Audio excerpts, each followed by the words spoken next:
आज का सोमवार भी जून के किसी आम से सोमवार की तरह सुहाना ही था। 1 मिनट पहले सूरज आसमान में बड़े बेहतरीन तरीके से चमचमाता, तो दूसरे ही पल आसमान बादलों से घिरा काला और धुंधला दिखाई देने लगता। सिमरन अपनी चमचमाती हुई ऑडी में बैठकर बूंदों का बरसना देख रही थी। बारिश की बूंदें धीरे धीरे टिप टिप की आवाज करते हुए सिमरन की गाड़ी के शीशे से लुढ़कते हुए नीचे गिर रही थी। इस समय सुबह के लगभग 9 बज रहे थे और सिमरन को काफी देर हो गई थी। दरअसल सिमरन को कपूर मेंशन पहुंचना था। आज वहां पर दादी माँ की वसीयत पढ़ी जानी थी।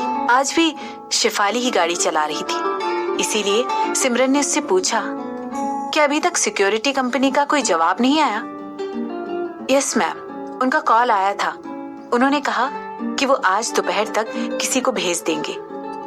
शिफाली ने सिमरन की बात का जवाब देते हुए कहा, वैसे मैम, अगर आप बुरा ना माने तो एक सवाल पूछूं? आखिर आप अपने साथ उदयपुर तक की ऑडी क्यों लेकर आई हैं? मेरा मतलब है, आपके पास तो और भी एक कार है। वैसे भी इस कार को मरम्मत की सख्त जरूरत है। ऐसा कहते हुए शिफाली ने बड़ी उत्सुकता के साथ सिमरन की तरफ देखा।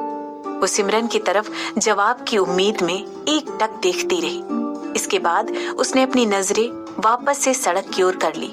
जहां तक शिफाली को खबर थी, सिमरन के पास 2 ही कार्स थी।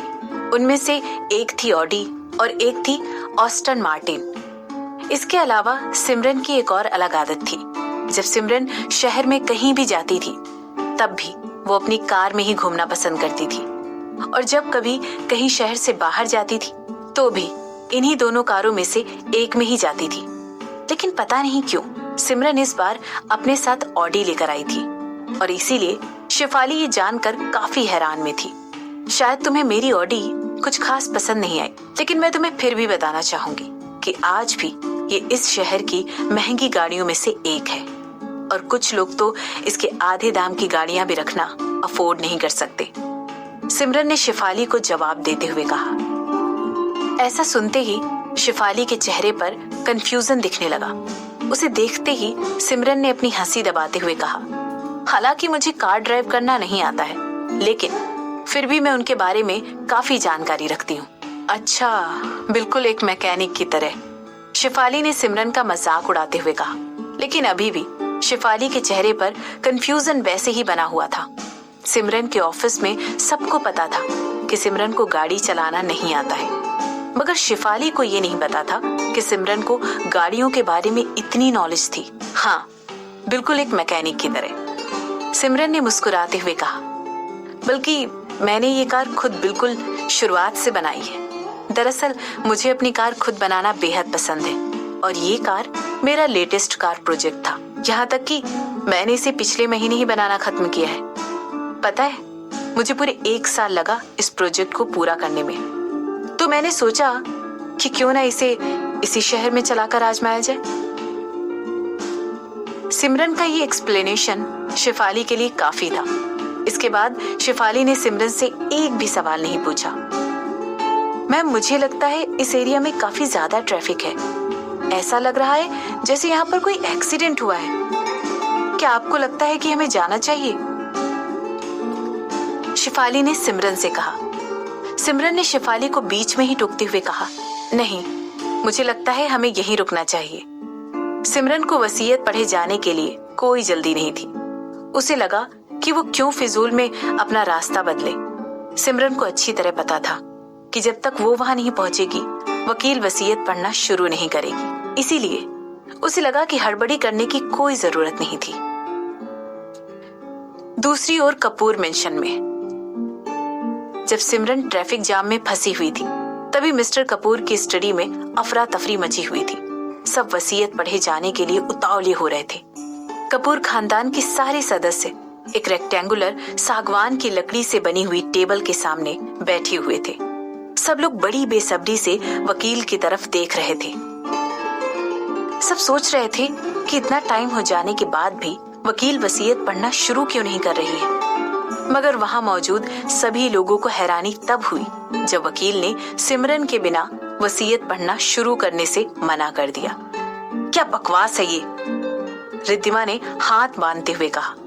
रिद्धिमा 7 महीने की प्रेग्नेंट थी। उसका बेबी बम्प साफ दिखाई दे रहा था। रिद्धिमा ने जुझलाते हुए कहा, उसने पहले से कह रखा था कि वो यहाँ समय पर पहुंच जाएगी। उसकी हिम्मत कैसे हुई अपने आप को इतना बड़ा दिखाने की? लगता है सिमरन की कुछ ज्यादा ही पढ़ निकल आए हैं। वो जानबूझकर इतनी देर कर रही है क्योंकि उसे पता है जब तक वो यहाँ नहीं पहुंचेगी तब तक वसीयत पढ़ना शुरू नहीं किया जाएगा। बड़ी आई लाट साहब। रिद्धिमा, मैंने कितनी बार कहा है शांत रहा करो। इतना गुस्सा करना बच्चे की सेहत के लिए बिल्कुल भी अच्छा नहीं होगा। इससे बच्चे पर बुरा असर पड़ेगा। रिद्धिमा की माँ ने तुरंत रिद्धिमा को समझाते हुए कहा। ऐसा कहते हुए मिसेस कपूर ने दिमाग की पीठ को सहलाना शुरू किया। फिर उसने मिस्टर कपूर को आंख दिखाते हुए कहा, कभी कभी प्रेगनेंसी में ऐसा होता है। हार्मोन्स की बदलाव की वजह से अक्सर चिड़चिड़ापन होता है। अब हर समय तो मैं ये सब नहीं समझा सकती ना। हालांकि मैं तुम्हारी बात से बिल्कुल वाकिफ रखती हूँ। इस बार तो सिमरन ने गलत पंगा ले लिया। उसे अच्छी तरह पता था कि वसीयत उसके बगैर नहीं पढ़ी जा सकती है, और फिर भी उसकी इतनी हिम्मत कि वो देर कर रही है। मुझे लगता है कि वो ऐसा सिर्फ इसलिए कर रही है क्योंकि वो मुझसे नफरत करती है। मिसेस कपूर ने एक आह भरते हुए कहा, बिल्कुल नहीं माँ, बस भी करो। वो आपसे नफरत करने की हिम्मत भी कैसे कर सकती है? आखिर आपने उसे बचपन से पाल पोसकर इतना बड़ा जो किया है। रिद्धिमा के भाई ऋत्विक ने अपनी माँ की खिल्ली उड़ाते हुए कहा, और अगर वो ऐसा करती है तो उससे बड़ी एहसान फरामोश कोई हो ही नहीं सकती है। जो कुछ भी उसके साथ पास्ट में हुआ था उस सब में उसकी गलती थी। वो कुछ ज्यादा ही हवा में उड़ती थी और वो बहुत सेल्फिश भी थी। मैं ऋत्विक की बात से पूरी तरह सहमत हूँ माँ। आपको खुद को जिम्मेदार ठहराने की कोई जरूरत नहीं है। आपने उसे एक सभ्य औरत बनना सिखाया, मगर बदले में उसने आपके साथ क्या किया? और उसने आपके प्यार और केयर का बदला कैसे चुकाया? उसने सिर्फ और सिर्फ हमारी फैमिली की बेइज्जती की है। उसने हम सबका सर शर्म से झुका दिया है। रिद्धिमा ने ऋत्विक की बात को आगे बढ़ाते हुए कहा, मैंने सुना कि सिमरन के पास मुंबई के आसपास का नंबर है। मिस्टर कपूर ने उदास और भारी आवाज में कहा, मगर उनकी आंखों में गुस्सा साफ दिखाई दे रहा था। क्या किसी ने इसके बारे में पता लगाने की कोशिश की? क्या किसी ने ये पता लगाने की कोशिश की कि इतने साल सिमरन आखिर कहाँ थी? क्या किसी ने ये पता लगाने की कोशिश की कि इतने साल सिमरन ने कैसे गुजारे हैं? वकील ने मिस्टर कपूर की बात का जवाब देते हुए कहा, मिस सिम्मी ने लिखा है कि वो इतने सालों तक मुंबई में थी। मुंबई? आखिर वो इतने सालों तक मुंबई में क्या कर रही थी? रिद्धिमा ने अपना आपा खोते हुए पूछा। उसके सवाल के जवाब में वकील ने भी अपने कंधे उचका दिए। मुझे तो लगता है कि उसे कोई बुढ़ा आदमी मिल गया होगा। उसे अपनी खूबसूरती के जाल में फंसाकर उसने उसकी सारी दौलत हथिया ली होगी, वरना इतने सालों तक आखिर उसका बच पाना कैसे मुमकिन होता? क्योंकि ना तो उसके पास बिजनेस करने का माइंड है और ना ही कोई खास टैलेंट। अगर उसके पास कुछ है तो बस एक खूबसूरत चेहरा। रिद्धिमा ने खुद अपने ही सवाल का अंदाजन जवाब देते हुए कहा, रिद्धिमा, रिद्धि, अब चुप हो जाओ। तुम्हें अपनी बड़ी बहन के लिए इतनी ओछी बातें नहीं करनी चाहिए। भले ही उसने इस खानदान की इज्जत को उछालने में कोई कमी नहीं रखी हो, लेकिन फिर भी वो तुम्हारी बहन है। वो कपूर खानदान का हिस्सा है। तुम्हें उसकी रिस्पेक्ट करनी चाहिए। मिसेस कपूर ने रिद्धिमा को डांटते हुए कहा, माँ इज्जत कमाई जाती है, दी नहीं जाती। रिद्धिमा ने बेहद गुस्से से कहा, बहुत देर हो रही है, आखिर कहाँ रह गई वो? मिस सेजल, क्या आप दोबारा कॉल करके पता लगा सकती हैं कि वो आखिर कहाँ रह गई? सेजल ने अपना फोन उठाया और सिमरन का नंबर डायल करने ही जा रही थी कि अचानक ही वहां का दरवाजा बाहर से खुलता है और हेमंत का बॉडीगार्ड अंदर आता है। सभी की नजरें उसी पर थी।